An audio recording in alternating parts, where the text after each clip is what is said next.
Rich dad और poor dad का जो सबक नंबर 1 है, अमीर लोग पैसे के लिए काम नहीं करते, गरीब और मध्यम वर्गीय लोग पैसे के लिए काम करते हैं। अमीर लोग पैसे से अपने लिए काम कराते हैं। डैडी, क्या आप मुझे बता सकते हैं कि अमीर कैसे बना जाता है? मेरे डैडी ने शाम का अखबार नीचे रख दिया। बेटे, तुम अमीर क्यों बनना चाहते हो? क्योंकि आज जिमी की मम्मी उनकी नई कैडिलेक में आई थी और वे वीकेंड्स पर मौज मस्ती करने के लिए उनके समुद्र तट वाले घर जा रहे थे। वह अपने 3 दोस्तों को साथ ले गया, लेकिन माइक और मुझे नहीं ले गया। उन्होंने हमसे कहा कि हमें इसलिए आमंत्रित नहीं किया क्योंकि हम गरीब हैं। उन्होंने ऐसा कहा। मेरे डैडी ने अविश्वास में पूछा, हाँ ऐसा ही कहा? मैंने आहत अंदाज में जवाब दिया।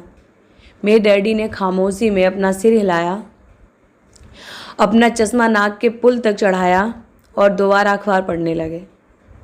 मैं जवाब के इंतज़ार में खड़ा रहा। यह 1956 की बात थी। तब मैं 9 साल का था। संयोग से मैं उसी पब्लिक स्कूल में पढ़ता था जहां अमीर लोगों के बच्चे पढ़ते थे। हमारा निवास हवाई में मूलतः शुगर प्लांटेशन यानी गन्नों के बागान वाले कस्बे में था। बागान के मैनेजर और कस्बे के बाकी अमीर लोग जैसे डॉक्टर, व्यवसाय के मालिक और बैंकर अपने बच्चों को इसी प्रारंभिक स्कूल में भेजते थे। 6ठे ग्रेड के बाद उनके बच्चों को आमतौर पर प्राइवेट स्कूल में भेज दिया जाता था। चूँकि मेरा परिवार सड़क के इस तरफ रहता था, इसलिए मैं इस स्कूल में गया। अगर मैं सड़क के दूसरी तरफ रहता तो मैं एक अलग स्कूल में जाता जहां मेरे परिवारों के बच्चे पढ़ते थे। 6ठी ग्रेड के बाद मुझे इन्हीं बच्चों के साथ सरकारी इंटरमीडिएट और हाई स्कूल जाना था। उनके या मेरे लिए कोई प्राइवेट स्कूल नहीं था। मेरे डैडी ने आखिरकार अखबार नीचे रख दिया। मैं जानता था कि वे सोच विचार कर रहे थे। देखो बेटे, उन्होंने धीरे धीरे शुरू किया, अगर तुम अमीर बनना चाहते हो तो तुम्हें पैसे बनाना सीखना होगा। मैंने पूछा, मैं पैसे कैसे बनाऊं? उन्होंने मुस्कुराते हुए कहा, देखो बेटा, अपने दिमाग का इस्तेमाल करो। तब भी मैं उनका असली मतलब समझ गया था। मैं तुम्हें इतना ही बताने वाला हूँ या मुझे जवाब नहीं मालूम, इसलिए खामख्वाह शर्मिंदा मत करो। एक साझेदारी बन जाती है। अगली सुबह मैंने अपने सबसे अच्छे मित्र माइक को बताया कि मेरे डैडी ने क्या कहा। जहाँ तक मैं जानता था सिर्फ माइक और मैं ही उस स्कूल में पढ़ने वाले गरीब बच्चे थे। माइक भी संयोग से इस स्कूल में पढ़ रहा था। किसी ने कस्बे में स्कूलों की एक विभाजक रेखा खींच दी थी और इसी वजह से हम अमीर बच्चों वाले स्कूल में आ गए थे। वैसे हम वाकई गरीब नहीं थे, लेकिन हमें गरीबी का एहसास होता था क्योंकि बाकी सभी लड़कों के पास बेसबॉल के नए दस्ताने, नई साइकिलें, हर नई चीज़ होती थी। मम्मी डैडी हमें रोटी, कपड़ा और मकान जैसी सभी बुनियादी चीज़ें मुहैया करवाते थे, लेकिन बस इतना ही। मेरे डैडी कहा करते थे, अगर तुम कोई चीज़ चाहते हो तो उसके लिए काम करो। हम चीज़ें तो बहुत सारी चाहते थे, लेकिन 9 साल के लड़के के लिए ज़्यादा काम उपलब्ध नहीं था। माइक ने पूछा, तो पैसे बनाने के लिए हम क्या करें?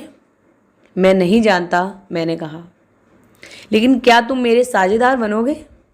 वह मान गया और शनिवार की उस सुबह माइक मेरा पहला कारोबार साझेदार बन गया। हम सुबह से लेकर दोपहर तक सोचते रहे कि पैसा कैसे बनाया जाए।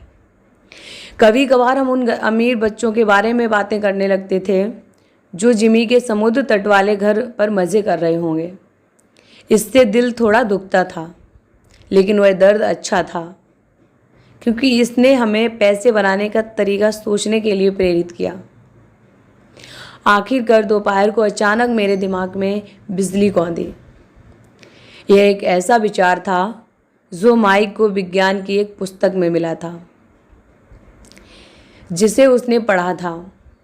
रोमांचित होकर हमने हाथ मिलाए और अब हमारी साझेदारी के पास एक कारोबार आ गया था।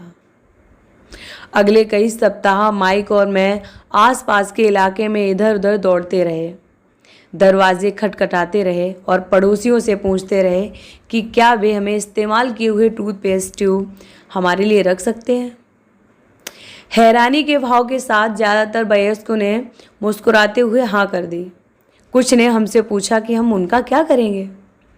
इसके जवाब में हमने कहा, हम आपको नहीं बता सकते, ये एक कारोबारी रहस्य है। जैसे जैसे सप्ताह गुजर गए, मेरी मम्मी का कष्ट बढ़ता जा रहा था। अपने कच्चे माल को इकट्ठा करने के लिए हमने जो जगह चुनी थी वह उनकी वॉशिंग मशीन के पीछे थी। यह एक भूरा कार्डबोर्ड बॉक्स था जिसमें कभी केचप की बोतलें रखी जाती थीं। अब उसमें टूथपेस्ट ट्यूब का हमारा छोटा सा ढेर बढ़ने लगा। आखिरकार मेरी मम्मी के सब्र का बांध टूट गया। पड़ोसियों की गंदी मुड़ी तुड़ी बहुत इस्तेमाल हो चुकी टूथपेस्ट ट्यूब को देखकर उनका दिमाग खराब हो गया था। उन्होंने पूछा, तुम लोग क्या कर रहे हो? और मैं दोबारा नहीं सुनना चाहती कि ये कारोबार रहस्य है। इस कचरे को साफ करो वरना मैं इसे बाहर फेंक दूंगी। माइक और मैंने हाथ पैर जोड़कर उनसे मोहलत मांगी। हमने उन्हें बताया कि हमारे पास जल्द ही पर्याप्त ट्यूब्स हो जाएंगी और फिर हम अपना उत्पादन शुरू कर देंगे। हमने उन्हें जानकारी दी कि हम 2-3 पड़ोसियों का इंतज़ार कर रहे हैं जिनकी टूथपेस्ट ट्यूब ख़त्म होने वाली थी, हमें मिलने वाली थी। मम्मी ने हमें 1 सप्ताह की मोहलत दे दी। उत्पादन शुरू करने की तारीख योजना से ज़्यादा जल्दी आ गई थी और दबाव बढ़ गया था। मेरी पहली साझेदारी पर खतरा मंडरा रहा था क्योंकि मेरी खुद की मम्मी ने जगह खाली करने का नोटिस दे दिया था।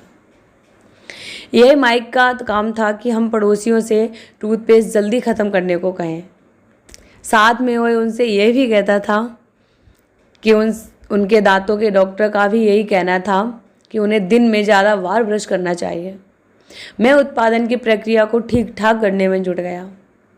एक दिन मेरे डैडी एक दोस्त के साथ घर आए। उन्होंने देखा कि 9 साल के 2 लड़के पोर्च में पूरी गति से उत्पादन करने में जुटे हैं। हर कहीं बारीक सफ़ेद चूरा फैला हुआ था। एक लंबी टेबल पर स्कूल के दूध के छोटे कार्टन थे और हमारे परिवार का हिवाची ग्रिल लाल सुर्ख कोयलों के साथ अधिकतम गर्मी पर दहक रहा था। डैडी सावधानी से चलकर आए। उन्हें पोर्च में शुरू में ही कार खड़ी करनी पड़ी क्योंकि उत्पादन की प्रक्रिया कार की जगह तक पहुंचने में बाधा डाल रही थी। जब वे और उनके दोस्त करीब आए तो उन्होंने देखा कि स्टील का एक बर्तन कोयलों के ऊपर रखा था जिसमें टूथपेस्ट ट्यूब्स पिघल रही थी। उस ज़माने में टूथपेस्ट प्लास्टिक की ट्यूब में नहीं आते थे। ट्यूब्स शीशे से बनती थी, इसलिए पेंट के जल जाने पर हम ट्यूब्स को स्टील के छोटे बर्तन में डाल देते थे। वे पिघलने लगती थी और द्रव बन जाती थी। इस पिघले हुए शीशे को हम दूध के कार्टन में बने एक छोटे छेद से अंदर डाल रहे थे। दूध के कार्टन में प्लास्टर ऑफ पेरिस भरा था। हर तरफ फैला सफ़ेद चूरा और कुछ नहीं, प्लास्टर ऑफ पेरिस ही था। जल्दबाजी में उसके बैग में मेरी लात पड़ गई थी जिससे पूरा इलाका ऐसा लग रहा था जैसे वहाँ अभी बर्फ़ का तूफान आया हो। दूध के कार्टन के भीतर प्लास्टर ऑफ पेरिस के सांचे थे। मेरे डैडी और उनके दोस्त ने देखा जब हम पिघले हुए शीशे को सावधानी से प्लास्टर ऑफ पेरिस के ट्यूब के ऊपर छोटे छेद में डालते रहे। संभल कर, डैडी ने कहा। मैंने ऊपर देखे बिना सिर हिला दिया। आखिर जब शीशा डालने का काम ख़त्म हो गया तो मैंने स्टील का बर्तन नीचे रख दिया और अपने डैडी की तरफ देखकर मुस्कुराया। तुम लोग क्या कर रहे हो? उन्होंने मुस्कुराते हुए सावधानी से पूछा। हम वही कर रहे हैं जो आपने मुझसे करने को कहा। हम अमीर बनने जा रहे हैं, मैंने कहा। हाँ, माइक ने मुस्कुराते हुए कहा और अपना सिर हिलाया। हम दोनों साझेदार हैं। मेरे डैडी ने पूछा, और प्लास्टर के इन सांचों में क्या है? देखिए, मैंने कहा, इसमें एक बहुत अच्छी चीज़ है। छोटी हथौड़ी से मैंने उस सील को ठोका जिसमें ट्यूब के बीच में खोल दिया। मैंने प्लास्टर के सांचे का ऊपरी आधा हिस्सा बाहर निकाला और शीशे का 5 सेंट का सिक्का बाहर टपक गया। हे भगवान, मेरे डैडी ने कहा, तुम लोग शीशे के सिक्के डाल रहे हो? बिल्कुल, माइक ने कहा, हम वही कर रहे हैं जो आपने हमसे करने को कहा। हम पैसे बना रहे हैं। मेरे डैडी के दोस्त मुड़े और ज़ोर ज़ोर से हंसने लगे। मेरे डैडी ने भी मुस्कुराकर सिर हिलाया। आग और टूथपेस्ट ट्यूब के खाली बॉक्स के साथ ही उनके सामने 2 छोटे लड़के थे जो सफ़ेद धूल से ढके होकर खूब मुस्कुराए जा रहे थे। उन्होंने हमसे कहा कि हम सब कुछ छोड़कर उनके साथ चलें और घर की सामने वाली सीढ़ियों पर बैठें।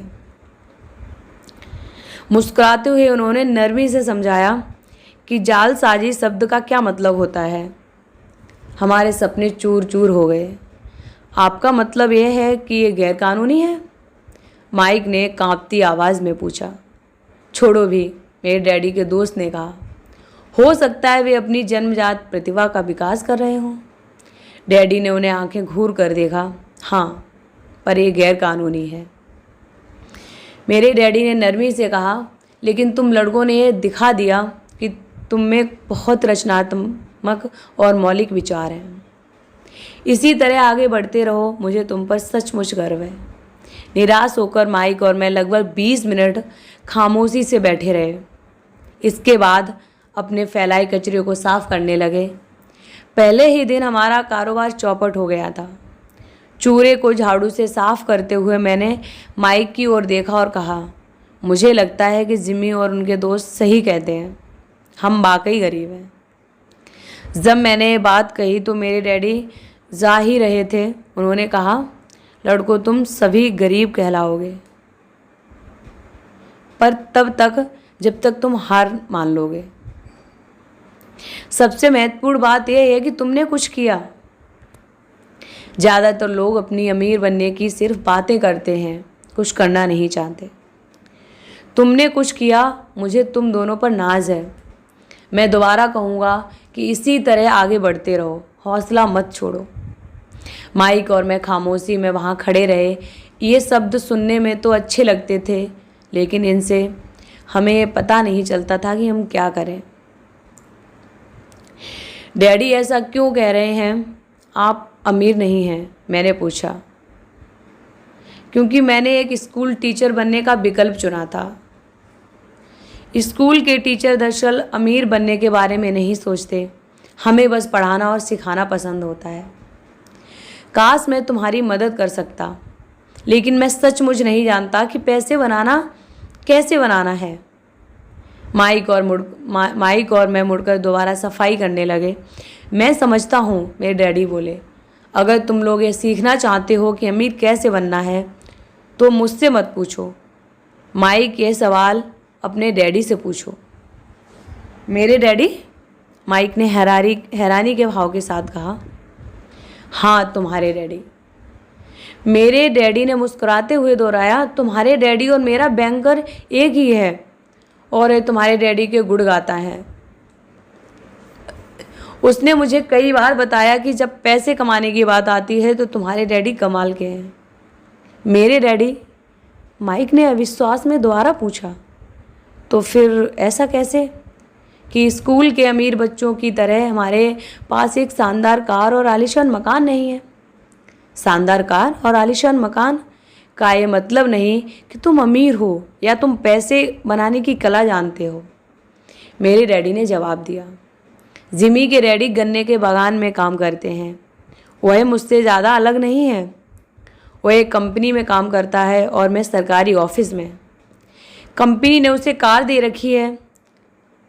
शक्कर की कंपनी आर्थिक परेशानी में है और जल्द ही हो सकता है कि जिमी के डैडी के पास कुछ ना रहे। तुम्हारे डैडी अलग हैं माइक। ऐसा लगता है कि वे एक साम्राज्य बना रहे हैं और मेरा अनुमान है कि कुछ ही सालों में वो बहुत अमीर बन जाएंगे। यह सुनकर माइक और मैं दोबारा रोमांचित हो गए। नए उत्साह के साथ हम अपने डूबे हुए व्यवसाय के मलबे को साफ करने लगे। सफाई करते करते हमने योजना बनाई कि माइक के डैडी से कब और कैसे बात की जाए। समस्या ये थी कि माइक के डैडी बहुत ज़्यादा काम करते थे और अक्सर देर रात तक घर आते थे। उसके रेडी वेयर हाउसेज एक निर्माण कंपनी, स्टोरों की श्रृंखला और 3 रेस्तराओं के मालिक थे। रेस्तराओं की वजह से ही उन्हें घर लौटने में देर हो जाती थी। सफाई पूरी होने के बाद माइक बस पकड़कर घर चला गया। उसने बताया कि उस रात जब उसके डैडी घर लौटेंगे तो वह उनसे बात करके पूछेगा कि क्या वे हमें अमीर बनने का तरीका सिखा सकते हैं। माइक ने वादा किया कि जैसे ही उसके डैडी से बात हो जाएगी वह मुझे फ़ोन करेगा, चाहे कितनी ही देर क्यों ना हो जाए।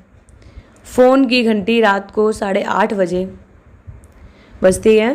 ठीक है, मैंने कहा। अगले शनिवार मैंने फ़ोन नीचे रख दिया। माइक के डैडी हमसे मिलने को तैयार हो गए थे।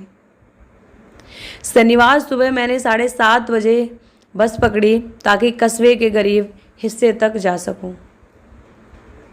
सबक शुरू होते हैं। माइक और मैं सुबह 8 बजे उसके डैडी से मिले। वे पहले से ही व्यस्त थे और 1 घंटे से अधिक समय से काम में लगे थे। जब मैं उनके साधारण, छोटे और साफ सुथरे घर की ओर बढ़ा तो मैंने देखा कि उनका कंस्ट्रक्शन सुपरवाइज़र अपने पिकअप ट्रक में बैठकर वहाँ से जा रहा था। माइक मुझे दरवाजे पर मिल ही गया था। उसने दरवाज़ा खोलते हुए कहा, डैडी फ़ोन पर हैं और उन्होंने पीछे के पोर्च में इंतज़ार करने को कहा है। जब मैंने उस पुराने मकान की चौखट लांघी तो लकड़ी का पुराना फर्श आवाज़ें करने लगा। दरवाजे के भीतर सस्ता सा गलीचा था। गलीचा वहाँ इसलिए बिछाया गया था ताकि फर्श पर पड़े अनगिनत कदमों के निशान को छिपाया जा सके। हालांकि गलीचा साफ था, लेकिन इससे बदलने की ज़रूरत थी। जब मैं सक्रिय लिविंग रूम में दाखिल हुआ तो मेरा दम घुटने लगा। यह पुरानी बदबू वाले फर्नीचर से भरा था, जिसे निश्चित रूप से संग्रहालय में रखा जाना चाहिए था। सोफे पर 2 महिलाएं बैठी थीं, जिनकी उम्र मेरी माँ से थोड़ी ज़्यादा थी। महिलाओं के सामने एक आदमी कामकाजी पोशाक में बैठा था। वह एक खाकी स्लैक्स और खाकी शर्ट पहने था। इन पर अच्छी प्रेस तो थी, लेकिन स्टार्च नहीं थी। वह चमचमाते कामकाजी जूते भी पहने था। उसकी उम्र मेरे डैडी से लगभग 10 साल ज़्यादा होगी। जब माइक और मैं उसके पास से निकलकर पिछले पोर्च की ओर गए तो वह मुस्कराया। मैं भी संकोची अंदाज में मुस्करा दिया। ये लोग कौन हैं? मैंने पूछा। ओह, वे मेरे डैडी के कर्मचारी हैं। यह आदमी उनके वेयर हाउसेज संभालता है और महिलाएं रेस्तराओं की मैनेजर हैं। आते समय तुम उस निर्माण सुपरवाइज़र को तो देख ही लिया होगा, जो यहाँ से 50 मील दूर एक सड़क परियोजना पर काम कर रहा है। उनका दूसरा सुपरवाइज़र भी है जो बहुत से मकान बना रहा है, लेकिन वह तुम्हारे यहाँ आने से पहले ही जा चुका था। क्या ऐसा हमेशा ही होता है? मैंने पूछा। हमेशा तो नहीं, लेकिन अक्सर होता है, माइक ने मुस्कुराते हुए कहा। जब उसने मेरे बगल में बैठने के लिए कुर्सी खींची, माइक बोला, मैंने डैडी से पूछा था कि क्या वे हमें पैसा बनाना सिखाएंगे। ओह, और उन्होंने क्या जवाब दिया? मैंने सधा हुआ सवाल किया। देखो, पहले तो उनके चेहरे पर हंसी का भाव आया, पर फिर कुछ सोचकर वे बोले कि वे हमारे सामने एक प्रस्ताव रखेंगे। ओह, मैंने कहा और दीवार से अपनी कुर्सी टिकाते हुए अगले पाए उठा लिए। मैं कुर्सी के पिछले 2 पायों के सहारे बैठ गया। माइक ने भी ऐसा ही किया। मैंने पूछा, क्या तुम जानते हो कि वे क्या प्रस्ताव रखने वाले हैं? नहीं, लेकिन हमें जल्द ही पता चल जाएगा। अचानक माइक के डैडी जर्जर पुराने दरवाजे से होकर पोर्च में दाखिल हुए। माइक और मैं उछलकर खड़े हो गए, सम्मान के कारण नहीं, बल्कि इसलिए क्योंकि हम चौंक गए थे। तैयार हो लड़कों? उन्होंने पूछा जब उन्होंने हमारे साथ बैठने के लिए कुर्सी खींची। हमने अपना सिर हिलाया, फिर हमने अपनी कुर्सियां दीवार से दूर दूर खींची और उनके सामने बैठने के लिए सरका लिया। अब आप देखना कि आगे क्या उसमें एपिसोड में कैसे माइक के डैडी क्या बताते हैं। मतलब हमारे यहाँ से सबक स्टार्ट हो जाते हैं।